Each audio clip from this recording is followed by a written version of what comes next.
when you're working with an early team or hiring an early team, how do you delegate who does what? And you know, that's a tough question because I think every team is different. You really need to have a deep understanding of what is sort of the what are the specialties of the guys or the guys or gals on your team.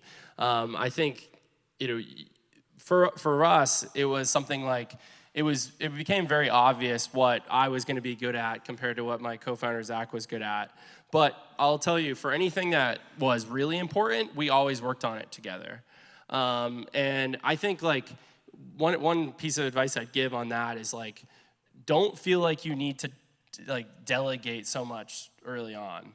Like if it's like when you're, one of the advantages of being an early stage nimble startup compared to a big company is you can all focus on just one thing at a time.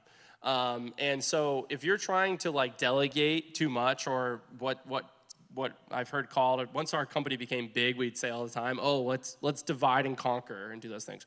You actually don't want to do that when you're like a team that's like under 10. I mean, even for me being a second-time entrepreneur this time, and I have a very, very, very talented team, if it's something that I know is really important, like I'm obsessing over that too.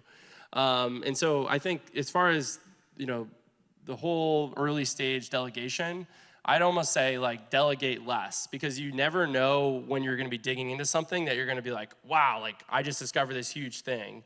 And that's always what I've found when I try to delegate things too early on. Sometimes, I might miss out on some big breakthrough that I would have found if I had just done it myself. Now, that being said, you need to trust your co-founders, to be able to dig in things so that you can save time, because there's only so much time in the day. But if you have like anyone starting to work for you, and please, the last thing don't get like a team of 10 interns and think that you're gonna like delegate things to them and you're actually gonna take your next step forward. For the most part, like you need to get to a point where you're almost delegating nothing all the way until you find product market fit, right? Who knows what product market fit is? Does everyone know what that is? No one?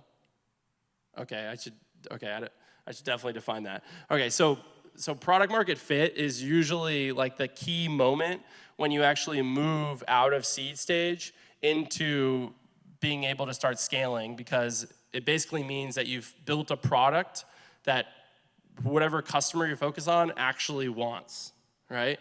So this is talked about in Eric Ries's Lean Startup.